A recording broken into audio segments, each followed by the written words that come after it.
लोगों को वैक्सीनेट किया गया और ये एक्सपेक्टेड था कि कुछ न कुछ हल्का फुल्का रिएक्शन इसका होगा और इसीलिए वैक्सीनेशन के बाद आधा घंटा इंतज़ार करने के लिए भी ऑब्जर्वेशन में रखने की बात है और फिर दूसरी डोज 1 महीने के बाद होगी। तो ये इसमें पहले से ही मालूम था कि थोड़ा बहुत रिएक्शन होगा, इसलिए बहुत मैं नहीं समझता कोई चिंता करने की आवश्यकता है। तो ये तो आंकड़े हैं। अगर वेस्ट बंगाल को कम वैक्सीन दिए गए हैं तो ये तो आंकड़े हैं। तो अन्य प्रदेशों में किस में दिया गया है, वेस्ट बंगाल में किस तरह से दिया गया और अब तनातनी कुछ थोड़ी बहुत तो चलती ही रहेगी।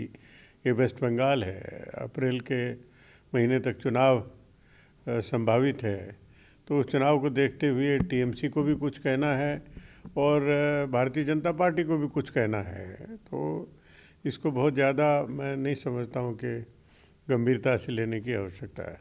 देखिए, ऑनरेबल सुप्रीम कोर्ट ने कमेटी बनाई 4 सदस्यों की, जिसमें भूपेंद्र सिंह मान को भी रखा गया। वो विड्रॉ कर गए क्योंकि उनके इस बारे में जो विचार हैं वो जग जाहिर थे कि वो जो कानून बने उनके पक्षधर थे, तो इसलिए वो वापस हो गए।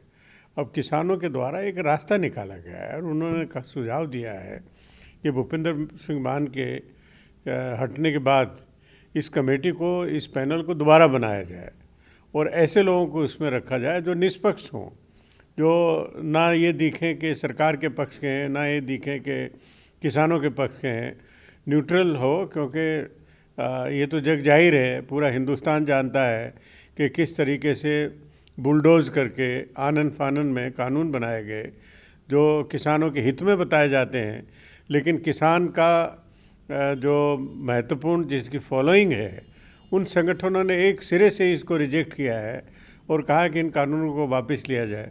तो इन सब का समावेश करने के लिए एक ऐसा पैनल की आवश्यकता है जो वास्तव में न्यूट्रल हो और सही अपनी राय ऑनरेबल सुप्रीम कोर्ट को दे सकें।